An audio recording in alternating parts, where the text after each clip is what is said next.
Good evening, everyone, and welcome to How Do We Go Forward, How Do We Go Back? This week, we have special guests Chandler Davis and Emilia Stuart, who are going to be talking to us about undergraduate experiences. Emilia was born in Brooklyn, New York, and after moving to Nashville, Tennessee, she began her formal training at Franklin School of Performing Arts under the direction of Kaylee Cahoon. Emilia's choreography has won numerous awards, including the Cathie Ault Casch Student Choreography Award, and has been featured at the 2017 Alabama Dance Festival and the 2020 Fringe Festival. Her interests also include working with dance photography, dance media, and creating dance films. Emilia is a rising senior at the University of Alabama, double majoring in dance and exercise science. She serves as the president of Dance Alabama, president, student director of the Dance Ambassadors, president of Yonder Contemporary Dance Company, and creates media content for the UA Theatre and Dance Department. Chandler Davies is a native of Windsor, Connecticut. She started dancing at Connecticut Concert Ballet under the direction of David and Wendy Fish Lawrence. There she performed in various productions, including The Nutcracker, Sleeping Beauty, Coppelia, and Four Seasons. She transitioned to the Ailey School as a scholarship recipient under Tiffany Barnes and Tracy Iman. She has attended the Alvin Ailey Summer Intensive as a scholarship student for the past 7 years and is currently a guest artist for Alabama Repertory Dance Theatre.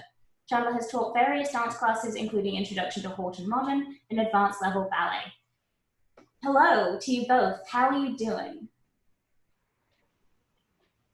Sorry, I didn't know who was going to go first, but I'm doing well. How are you?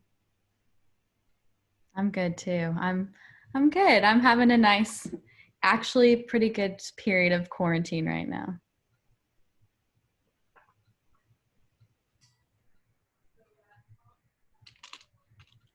So, is there, I don't know, like, is there anything that kind of like were you processing like coming back to school? I know I personally was coming back to school. That was really difficult for me to make the decision. So, like, how did you decide with like everything you're doing right now?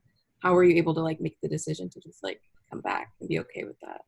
Yeah, especially like my roommates and I are all kind of in very different situations. So that's one of the things, like for me, I'm on scholarship. And so that was one of my primary motivators in deciding what I do with my time.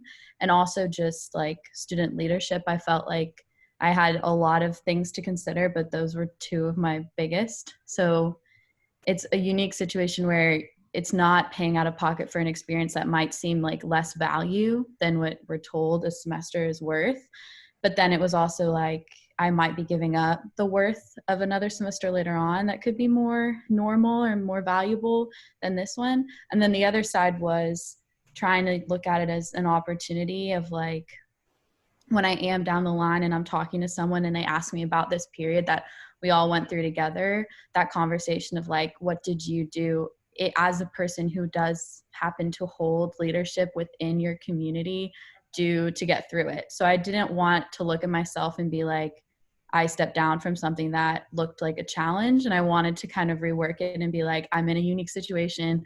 I'm trying to make it the best it can be. But I also was like always aware of the privilege that came with the fact that I'm not paying for a semester. So the weight and the risk was not as impactful, especially my family. We would have a very different conversation right now, but that was my back and forth. So not as dramatic. I don't know what yours was like, but tell me. It was more just like making sure that I was getting the same experience, but also taking the necessary precautions. Like I I have like underlying conditions, so I don't necessarily want to be out and about in like a big college town. I think, Connecticut is pretty safe. Like I'm very comfortable here. And so I'm I've been kind of toying with the fact, like, do I actually come back? Like, is it worth putting myself at risk to come back and have things be different or be forced to do something that like I don't necessarily want to do? So like if I'm forced to have an like in-person class that I'm not comfortable doing, or like dance is fine. I don't have an issue with having my dance classes in person because I would prefer that. But my other courses, I don't think that I should be forced to do one thing. I think I should have the choice. So I was thinking about that. I was thinking about like rooming with people. I'm going to be living with two new people. And so I don't really know how to balance taking care of myself, but also like not knowing what they're up to. I can't be in charge of them. I can't be like on them about where they're going because they're living their own life. And so I've been toying with that. And it ultimately it did come down to the fact that if I didn't come back, I wouldn't be dancing as intensively and I wouldn't be training as much as I would if I came to school. Like I'm like getting ready to get into my junior year, and this spring is where I'm going to be auditioning.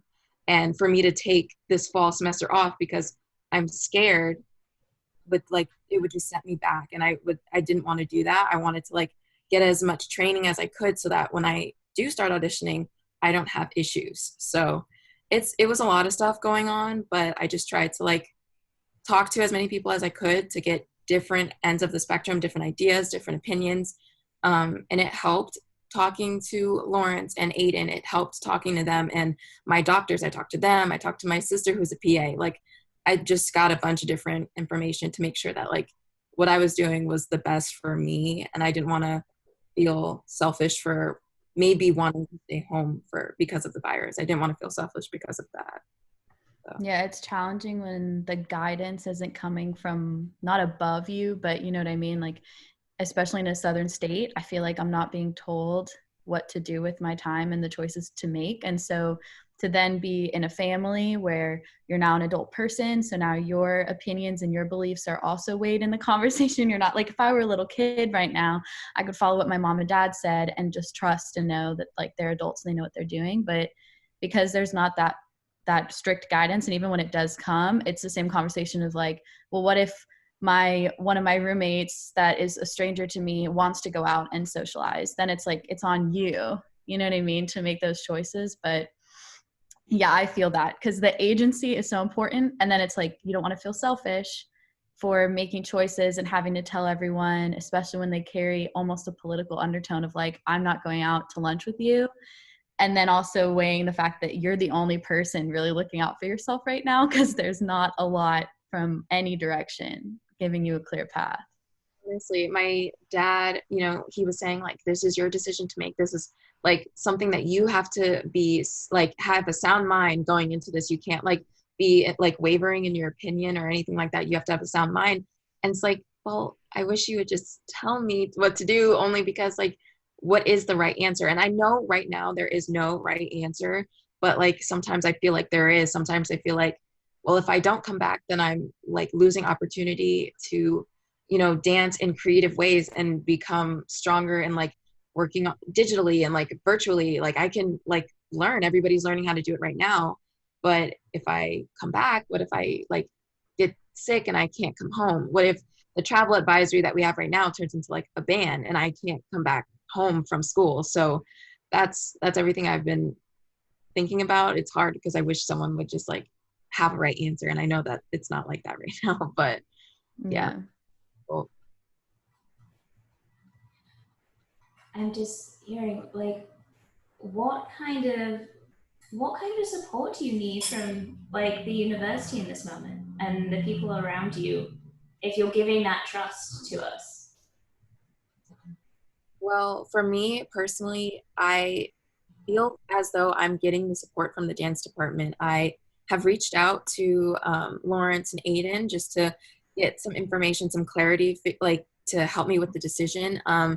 And I feel as though the dance department is doing everything in their power to give us the same type of experience, but as safely as possible. So I didn't feel anxious or nervous about reaching out to them because I felt comfortable, and they gave me really helpful tips and advice for deciding how to come back.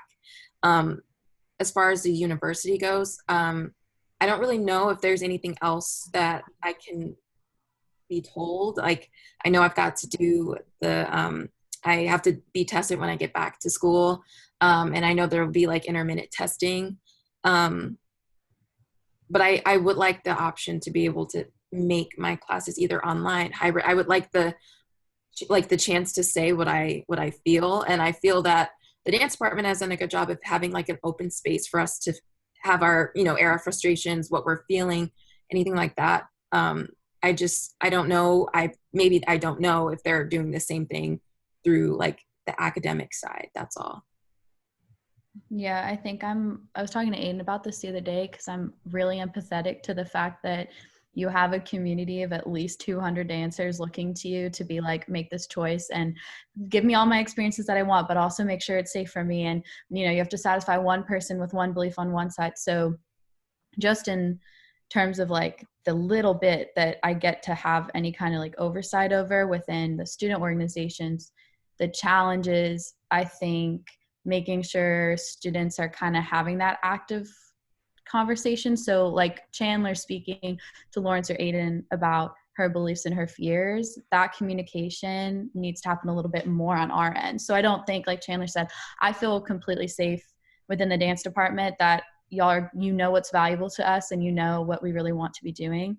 But sometimes I think that is lost in other areas. And the fact that the dance department is within the arts and sciences, which is the biggest college, and the fact that we are kind of swallowed in, and, you know, DA especially, which makes up such a big part of the dance majors' lives, is in this weird intersectional moment between Greek life rules from the source and, you know, dance rules from the department. And it's kind of this void where you almost feel like even if we make all the right choices, the bigger picture may not. So then you get lost in the, you know, the fact that a sorority might have a function, and even if it's limited to an amount of people, well, then that's sucked in with, you know what I mean? Like dance is kind of in this weird little crack where all of a sudden the guidelines are being well thought out by very, like the people that we're in connection to, our professors, but then I don't necessarily trust from the top down that someone who is a dean of a more wide area like arts and sciences, or someone who's thinking of just Panalytic or just football, can make the like choices and the support for things like the arts, which is so challenging because I feel all my friends pulling connections to, well, the gym's doing this, and well, the football team's doing this. I'm like, well, we are in such a little niche category on our own that, you know, it just feels sometimes a little isolating with this. It's not necessarily that I need support from my faculty members, but it's more that we need like more dialogue all around. I agree. I think there needs to be more communication, just like on all ends of the spectrum. I know that we've done a really great job with talking, you know, in different avenues. I know APO has done a lot of stuff that you had mentioned before, and Lindell's doing a lot of stuff with, you know, the minority, like student association. I think that's really great. And I think that we need to just continue to do what we're doing, because sometimes I don't know if like all the options are being talked about, or what I'm thinking has been said already, or if like my question, my thoughts have been already addressed. So, you know, I'm sure someone else is feeling the same way, and I didn't know that someone was feeling the same way until I like came into this dialogue, came into this forum where I could talk about just my concerns, how we move forward, how we move forward with the virus and everything else, really. Yeah, absolutely. Especially when like we have already coped with the loss that the seniors had this spring. So like I got to kind of take a back seat and watch the things that the minute that everything was announced, the first thing I said to my boyfriend, I was like, this is so selfish, but I really just wanted cocktail, and I wanted that moment of like with my friends, with that community, with my professors, and being like, oh my gosh, like look what we did all year. I was like, it's so insignificant and this tiny little drop in the bucket. And it's always balancing the guilt that comes with valuable, like little tiny things of, well, what about my senior circle? And what about, you know, my last DA warm up? And what about all these things that to someone else is like this teeny tiny little speck, but also then going back and realizing that like, you don't have to feel bad for wanting and valuing something that is significant, even if it's insignificant to everybody else around you. Absolutely. It's like you get the chance to be a little bit selfish here, because those are things that, you know, I'm just a junior, but I'm looking forward to senior circle. I'm looking forward to teaching a warm up or something like that. And to have that like stripped away from me, I would definitely be upset. And I, you know, honestly, I feel like people get the right to be upset about it a little bit. So I definitely understand that being hard. I'm not sure if being a senior this past spring was harder than being a senior this year because of all the, like, I'm not really sure like what we can do, but I know that the faculty is doing an amazing job trying to give you some sort of the same experience, but as safely as possible.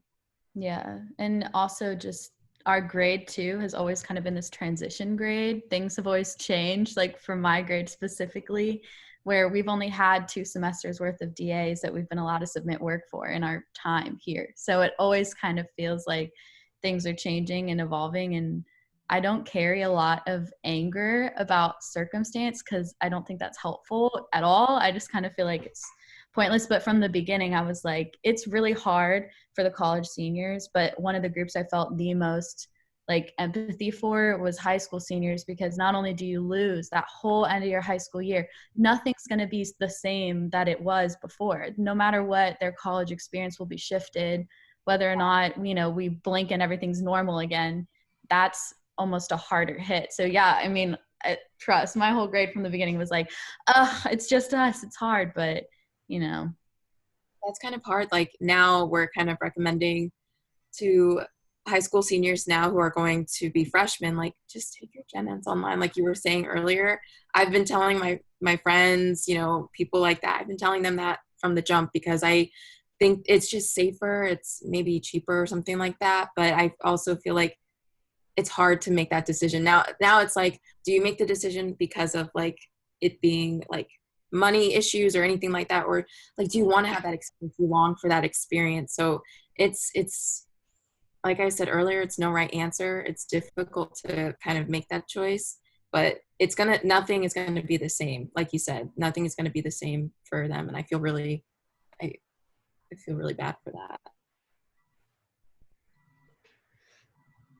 one of the things that I was talking to my sisters about, because I kind of came out of not undergrad, oh my gosh, I came out of high school with a clear vision for undergrad, and I knew from the get-go what I wanted to study in college, and it kind of made my list really short. And having to have that moment of introspection of like, well, why am I going to college and what do I gain from this experience? I didn't really need to like work for. I kind of had all sorts of ideas in my head. I think part of the reason why this is so challenging is it's forcing everyone to be like, what do I value about my education? Because I know anyone that's been especially a dance major for a year is like, I don't meet my friends at technique classes. Like, yeah, that makes me a better person and a better dancer, and I'm learning my craft. But, you know, standing in the back of my DA rehearsal as a freshman, meeting my friend, like that's how all of our connections go back, is like walking from the dorm to the thing. So it's, what do you value in a college education? Because I absolutely value the connections and the opportunities. And like I was saying before, being that person who happens to be in the room where it's like, oh yeah, like come take this opportunity. And absolutely, if I was online, I would have no experience that I have right now, just because a lot of it was based off, you know, how much hard work can you show in the back of the room when you're there. And so, you know, my figuring out what I value in a college education might be different than someone going in with a degree that's not dance. That's like, I'm coming to get what I need to do to enter the work field. And I feel like that's a little different for dancers too. Yeah, I mean, that's kind of what I said to you guys earlier, is that trying to make the decision to go, I'm auditioning soon, and I felt, you know, my mom wanted me to stay here and go to a school that has a dance program here, but it's definitely not on the same level as what I would be getting here. And it would just be to stay in shape, not to progress and get the experience, make connections, and do different types of performances that we can, you know, virtually and things like that. I wouldn't be getting that. I would be getting my maybe 2 technique classes and really just trying to stay in shape. And that was really hard. I did not want to do that to myself, because I value so much the experience I get. And I feel like sometimes I've taken it for granted, because I don't realize how valuable those experiences are, to work with James Jordan, and to, you know, have a technique class with Lawrence Jackson. Like I haven't taken that. Like I don't think I really valued it as much. And now that it's on the line for me, I'm like, whoa, I really gotta take it all in, you know? Which is funny, because I think I'm the flip side, because I always knew I was not going to dance after this. And I had it in my brain, because I got really horribly injured when I was 15, like was not supposed to dance ever again. My hips are torn. My legs don't connect to my torso, you know, the whole thing. And I was like, okay, like I'm not going to dance anymore. Like that's fine. My body has spoken. I got that. And then I kind of went into college knowing that every technique class I was given was not a guarantee to myself like 3 years ago. And so coming in and being like, wow, like this could be my last dance class ever. My friends always make fun of me because I'm so cheesy like that. But it didn't make it any easier. Like that mindset doesn't make it any less hard to then lose, what would have been your last year of live performance. But it definitely, I think, dancers that are dancing professionally after this and dancers that came in with the intention of doing something else in the dance realm that's not performance based are also having really different experiences, because I know that what I value, what I need, what I can like juice out of this program for me is completely different from someone like you who has the chops, wants to dance professionally. That's like your drive. Not to say that there's not overlap, but then it's hard because how do you design a program or a circumstance that fits everyone's needs, Absolutely. Yeah, that's a great question. I don't even know how I would be able to like design or help design a program that like fits everyone, especially right now with trying to keep it the same. That actually baffles me. I don't know how I would really like go to address that. I really don't. Yeah. But one of the benefits I think of Alabama is like I've always talked about with incoming students, it's so influenced by who's here right now. We were talking about DAF, and I was talking to other student leaders. I was like, DAF would never have existed. Obviously, it's heavily influenced by Rebecca, and we owe so much to Rebecca. But that was a student that came knocking on her door and was like, I want to make this a vision, a reality. And so, Dance Alabama, what it is, obviously guided at the hands of our faculty members, but a lot of what we do is kind of malleable, and it's what you make it. And that's always what I love about this school, is it's very much like the real world, where it's not paved for you like grade school. It's what are you going to do here, and now you have this opportunity, what are you going to do here? So if anything, I feel more prepared at Alabama than at a conservatory, because I know that shifting is capable here. And I know that students are able to be like, actually, Lawrence, like this is not really working for me. I need to reimagine this, and let's create something, because I know like 25 students and I want to make this happen. And the groundwork is already there. So we're almost at an advantage, because conservatories that don't know what to do, so circled around in-person performance, so circled around technique all the time, being dancers that can be flexible is built into our degree. So I feel almost more equipped to turn around and be like, actually, DA is going to look like this semester. And yeah, it's different, but at least I'm equipped with the knowledge and the skills to make that change, and not just someone who dances 12 hours a day and then all of a sudden has to change all of that. You know what I mean? How, if there was anything that you could like change or add to the curriculum or the dance department to help students like you who don't want to dance professionally but still want to work in kind of like that environment. I know you do ABT, you do Joffrey, that kind of stuff. Is there anything that you think the dance department could gain to help students like you? Or yeah, it's kind of cool. I feel like I've never thought about it in a departmental standpoint. I've always kind of seen that my foot's in the door in student leadership. And so that's where I thought those changes could be made. But even before the spring, once it was pretty clear that those of us were running unopposed for these board positions and we were starting to think about what we're going to do, things like, having a workshop where we sit with our resumes and we all talk about it and we get that done, or getting headshots done with students, letting the photography influence students have a moment, and letting people who need, collaborating and meeting needs with each other. So we were already set. I was having alumni come in. We were going to do a little like intensive type weekend where they came, they did a mock audition, they teach us phrase work so they can meet those students where they are and be like, if you want to dance professionally, here's what I've learned. Because, obviously people who've worked in the field for years and years and years have experience, but it's vastly different than 2 or 3 years out in the industry currently. So someone like Alexi or Tanner Fant, who can tell you firsthand about all the notes that they literally just got in their inbox, like right now, could be amazing. And then on the flip side, you have DAF come teach you how to edit your reel, like all of those little tidbits. It's good. It's like it's designed to be met within the students. I always joke with Lawrence about making an arts admin designed minor, and it's like, in holding positions, I've kind of faked one and gotten experiences that are all like, well, I kind of know a little bit about it, but not at all from coursework. But I firmly believe that it's almost already there. And this time now it's going to change a little bit, because obviously circumstances and opportunities are shifted. But, if someone who isn't the best dancer in the room, not the most technical, I'm not the first person you look at, can turn in 4 years later, be, you know, doing things and having a voice and being able to influence something. I always think that that opportunity is kind of already there. Maybe it just took me getting through it to be able to see that. So then it's maybe more about the conversations around it and less about it coming. Does that make sense? It's more about letting the discovery happen and less about forming the opportunities and being like, you can do this. Like, let's have grade liaisons. Let's let them have roles. Let's have them in these meetings and let students talk to faculty members more. I do know that talking to faculty and having that open dialogue and feeling comfortable with approaching a faculty member and just kind of like saying, where do I go from here? That has helped me so much to figure out like what I want out of this program. And you're right, you put in what you want to get out, and it has been more than I thought it would be for myself, and I'm doing way more than I came in thinking. And so I would have to agree with you that dialogue is really helpful. I don't think that I would be in the same frame of mind if I had not like had the opportunity to go to a different school, and I talked to Lawrence about it, and we just talked about what I want and things like that. I would not be in the same place if I hadn't have had that conversation and meet all these different people. Like it is what you put into it. I definitely agree with that. I do. Yeah, which is great. I think that's a really wonderful note to kind of end the formal dialogue part on. We are kind of at time.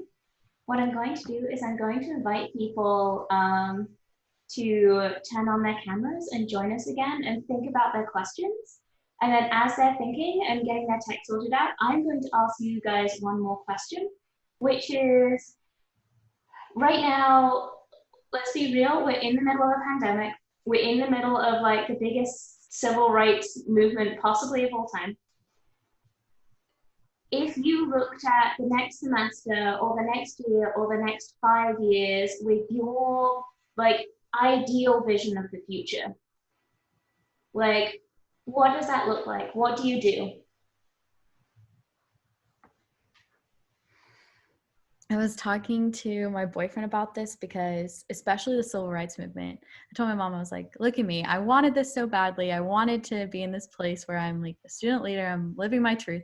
And here's a pandemic and here's a social justice movement. And there are all these things handed to me. I feel like now we have the urgency to get things done in a shorter time span where I feel like I have more agency. I have more ability to make things happen, which is almost really exciting because everyone's always like, this is the generation, this is the one, like, this is what's going to happen for you.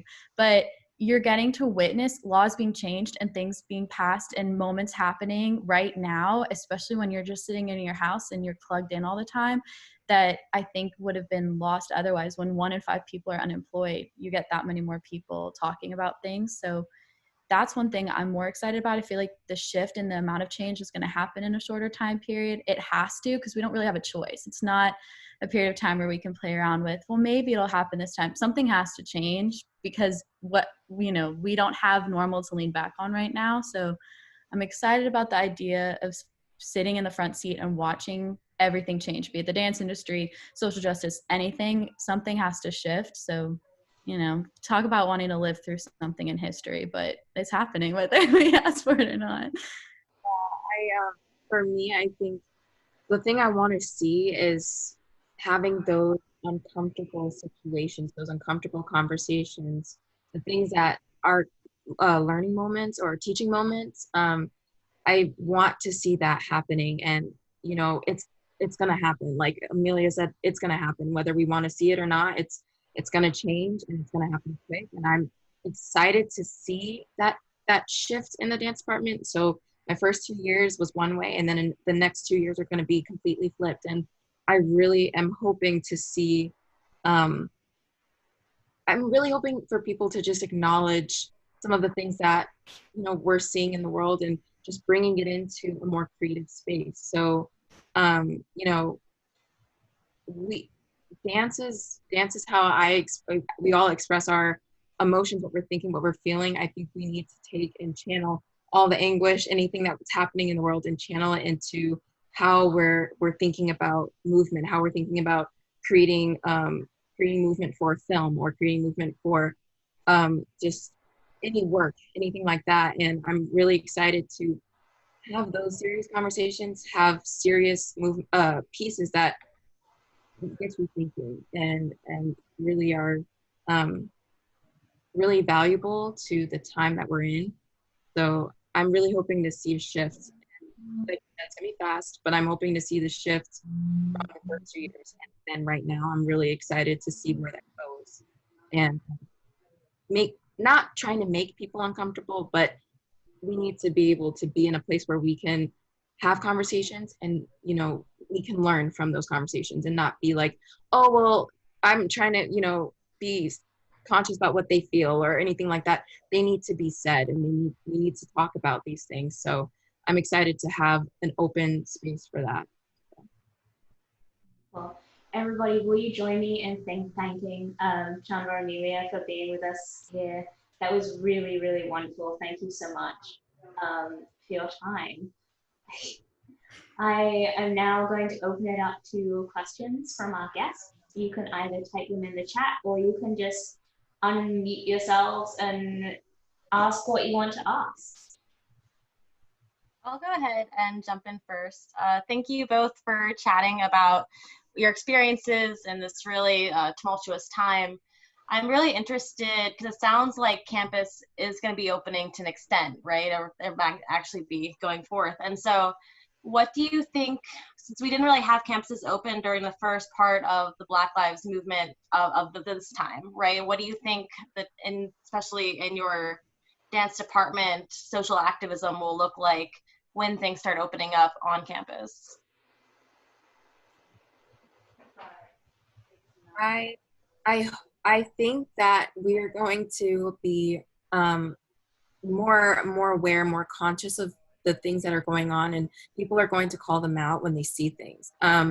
Something I've noticed is a lot of stuff has gone under the rug. A lot of stuff has been like kind of, okay, that was there, but I'm just gonna leave it alone because I don't want to cause a scene, anything like that. But since the movement, I've noticed a lot of people being vocal about what they see, and it's not just people of color, it's everybody being vocal about what they see. And to me, that's very heartfelt, and I really appreciate when I see people standing up for what they know is right. And so I think going back to campus, it's definitely going to be more of a just like, I'm going to call it out as I see it. I'm going to tell you what's right. I'm going to have this open dialogue with you. I'm going to make you uncomfortable. I'm going to do all these things. And I think that a lot more people are going to be willing to have the type of conversation and not feel like they are forced to have the conversation. I think a lot more people are going to be willing to do so. And as far as the university, I always felt that they did a pretty good job with like Black History Month and making sure that, minorities are, praised and addressed and everything like that. But I think there can always be more. I always think that there can be more. I'm hoping to see that this semester, that, the university does even better of a job than what they were doing before. All the time. And it shouldn't just be Black History Month where we acknowledge people and talk about, these monumental people. It should be all the time. So I'm hoping to see that. I'm hoping to see more African American students in the dance department. I am hoping to see a connection between different organizations on campus that bring more African Americans to see our performances or watch our performance virtually. I just hope to have I guess I would say, I really just hope that in all aspects, we are able to talk about it and able to address it without hesitation, that it's just there. We don't worry about it. We just address it. So that's what I hope to see.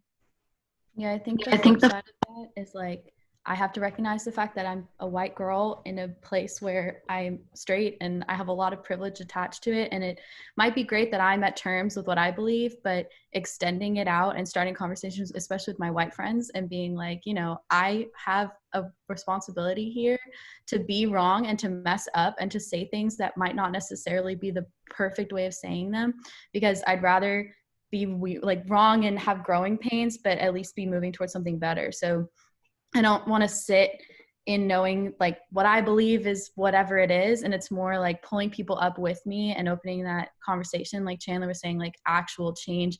I've talked a lot with Lawrence and a lot with Aiden, because Dance Alabama is this huge organization on campus about actual tangible things we can do to change, and not just, you know, statements being mentioned, but how do we get people more involved. And especially in the dance world, when there's all this racism that it's been built on, having to undo like years and years and years of that is definitely a challenge that maybe we're not equipped to do as a small dance program in Alabama.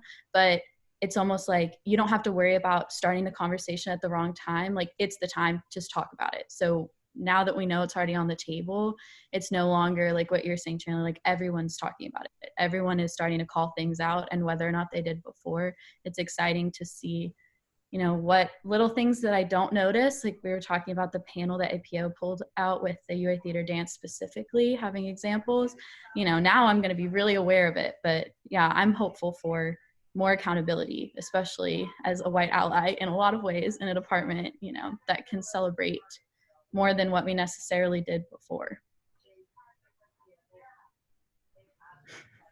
Thank you, Zane, for your question. I feel like that had a lot of stuff to unpack.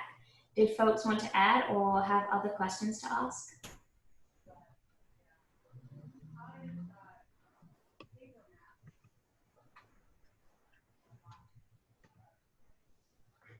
I'll ask one. First off, thank you guys for sharing your experiences and your outlook for the future. It's really, really helpful as someone on the other side, and as we're in the process of thinking about how we can come back and make our environment the safest, but also to give you a rich, rewarding educational experience. But my question is, I know we talked about a lot of the challenges that that this season brings, and that the pandemic has brought in circumstances that we have on the horizon to overcome. But what are some aspects of this whole circumstance that you think are positive? I think Chandler, wait, you go first because I'm gonna mute myself, but I'm listening to you. But you go first because there's a lot of noise in my house. Okay.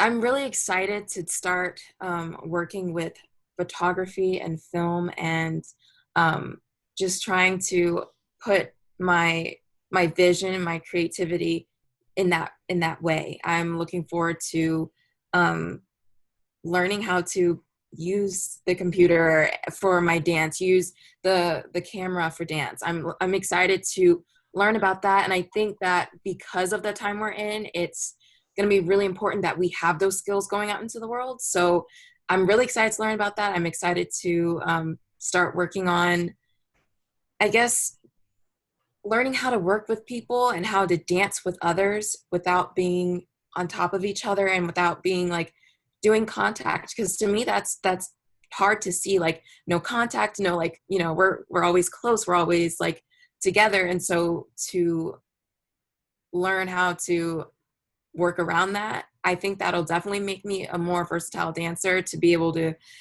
dance with people but not with people, and to be able to create in just a different way.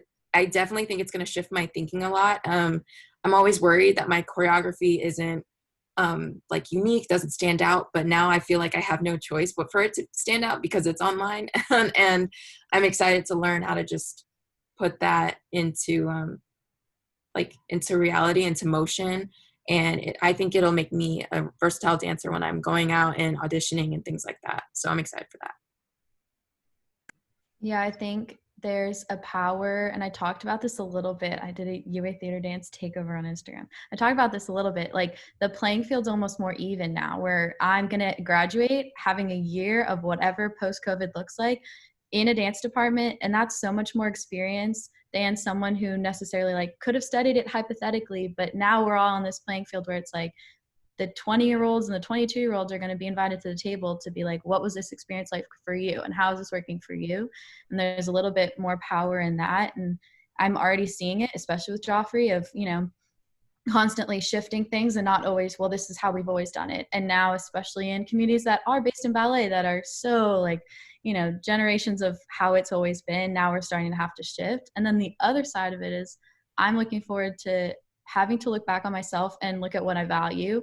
And I talked about this a little bit with Chandler earlier, like what am I looking to get out of every experience? Because it's no longer, well, everyone goes to college and everyone does this. It's like, what am I looking for in this semester? What am I valuing? What do I pull from this that speaks to me? Because you can always talk about how, I love my time here, but why? And is it to dance, or is it to create, or is it to be with the community? And so that moment of turning around at whatever age and being stuck in a job that you're not inspired by, it's kind of happening right now. And we're all kind of having a moment of like, yikes, what am I doing this for? But I'm almost thankful to have it before I waste time or have to come around to it. It's being handed to me right now. And it's like, what do you want to do right now? What is speaking to you? What are you missing when everything is completely gone? What do you find yourself wanting? So I'm thankful for the growth that's being handed to me, because it's no longer that we all have to push ourselves to get there.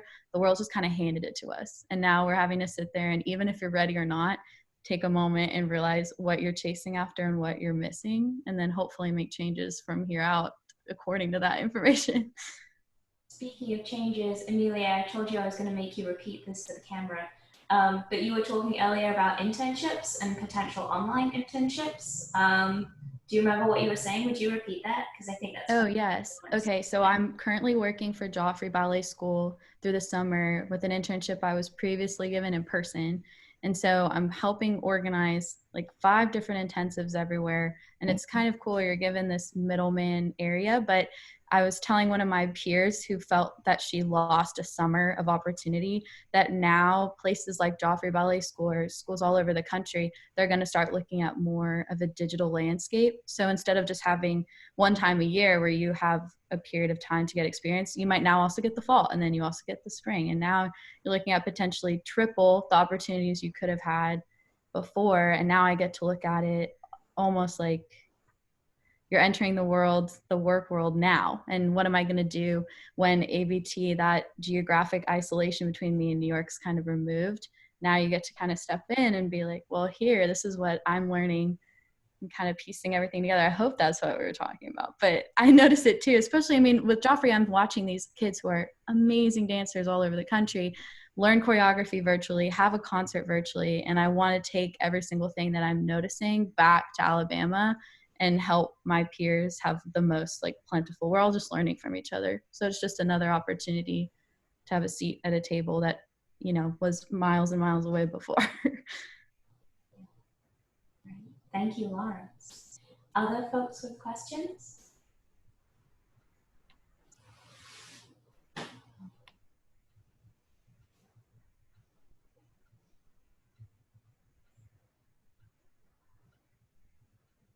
Hey, I don't have a question.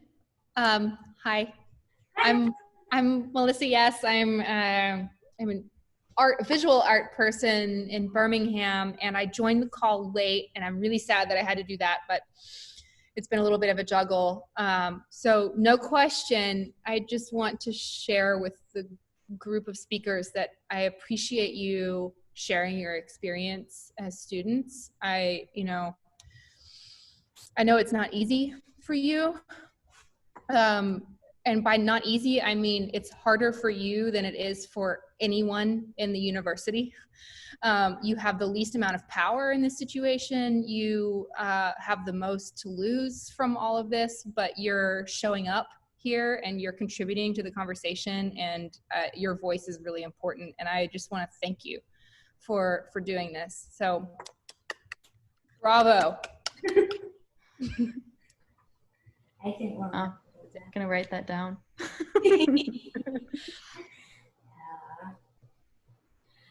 I will ask, like, what are your, because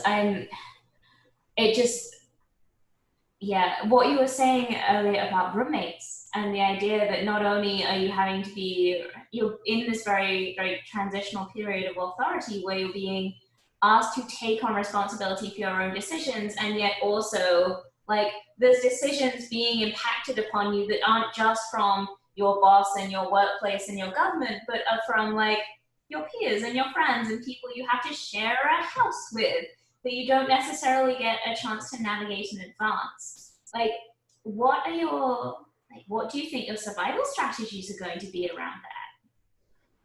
I'm kind of in a nice little pretty spot because I've lived with the same roommates for a while and we're all each other's best friends. So we have a different level of accountability to each other where I'm not dealing with that one roommate I don't talk to that drops, things off in the laundry and then leaves. We're all very close. It's more of like a family than anything else. So we have to sit and talk about it. And oftentimes it leaves just the four of us. So like family situations that we all may have and personal things that might not always be at the forefront are having to be considered and talked about. So it's brought us really, really, really close together where we already were to then talk about things and have conversations that you have the luxury of not always addressing. But now they're kind of like, well, what is that? Like now it's ethics. So we're on this ethics ride and we have to actually have an applied problem of, well, if I do this and she does this, but I'm not too worried about it personally because like I have one boyfriend, I have 3 roommates. That's pretty much my bubble. That's all I'm going to have. But yeah, I think I'd have a very different situation if I were you, Chandler, because, I wish that was the situation I was in, but okay, I'm not.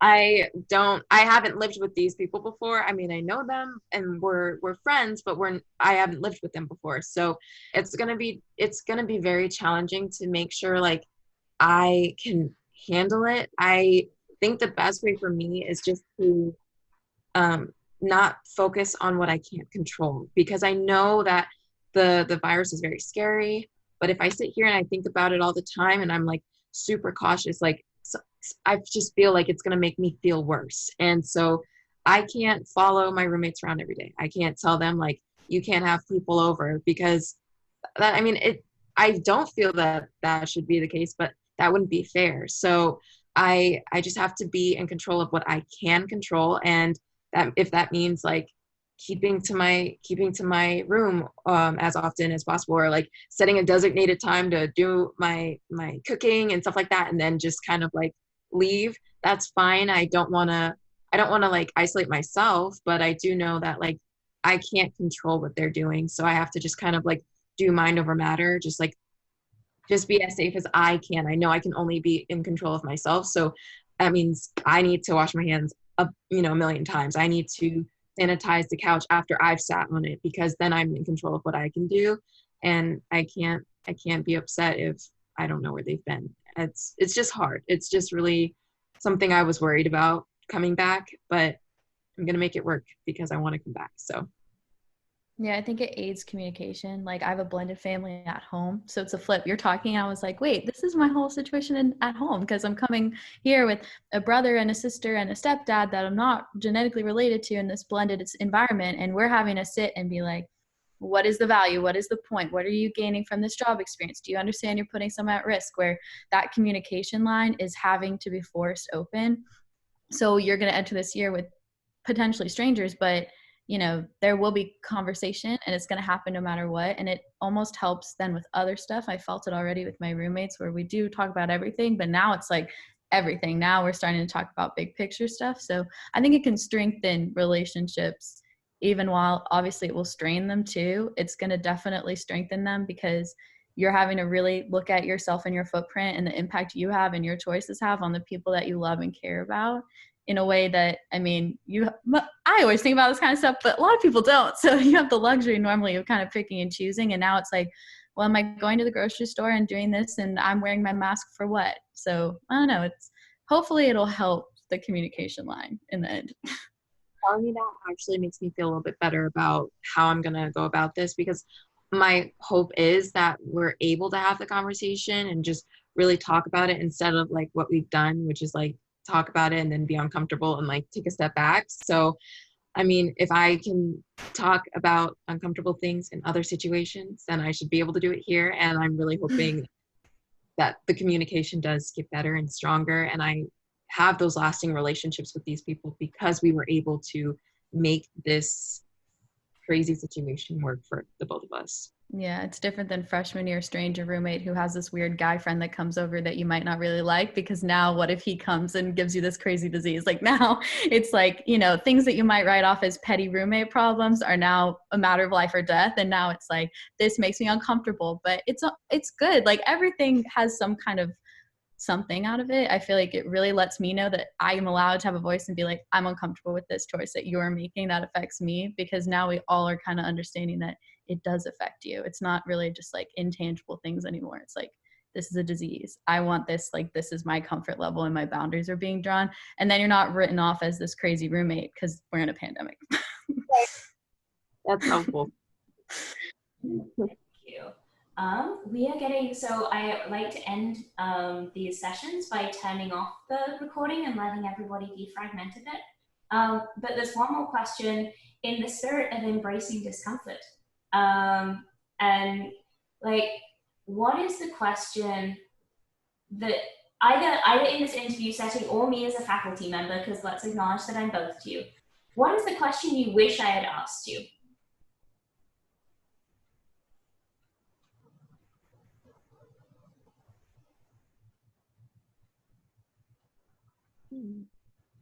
Emilia, do you know?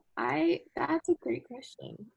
I think it's not really me, because I think I have that found. I think all of this is like what is already pre-made, like pre-COVID, what have we laid down? Like, I'm comfortable with my faculty members and that conversation, that groundwork is laid. So I know that if I have something that's really bothering me, I have that environment.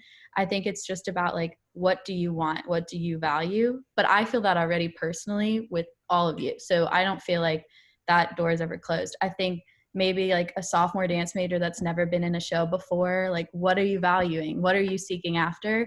I think the problem comes when something that feels insignificant or smaller to one of us, like maybe that senior circle is the most important thing to someone. And it's like, what were you looking forward to this year? And then how do we make it work? But I don't feel that personally. It's kind of the same as the beginning. Like, the opportunities were laid for me to have this relationship. I feel content with that. But I think the community as a whole, and from what I've heard from my peers, is like, well, they're not even going to think about X, Y, Z. But we don't know that to be true because no one's tried.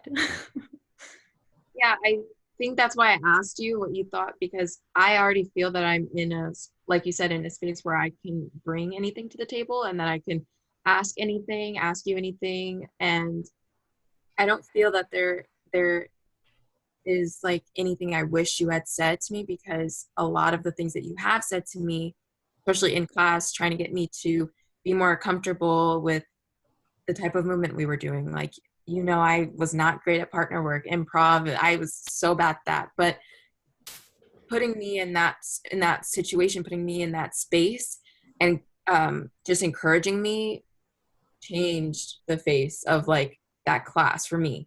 And I always walked away like, oh, that was a good class. Like, that was good. And I can honestly say that that kind of communication is something I didn't get all the time. So having that where like you're there, you're pushing me, but you understand where I'm coming from. I never feel like there's not like something I didn't get the chance to ask you or anything like that. I feel like I've had the conversation already and I can still have those. So. Well, in which case, again, let's thank Chandler and Emilia for answering all of those questions, because we got deep into it on those questions. That was wonderful. So we talked about a little bit about survival strategies earlier. One of the ones that's come up repeatedly actually in conversations, and I think a bunch of folks have talked about it, is collaboration. And working together and how we work together as we go back into the semester. So I am delighted to just announce to you all that our next week is going to be about collaboration. We have Rebecca Salza and Amir Zahari, who are long-time collaborators in dance and music, who are going to be talking about how they are working together both digitally and how they work together in this environment and in this moment. I hope that you all come back and join us. In the meantime, I'm going to say thank you very much to everybody here, and I'm going to turn off the camera.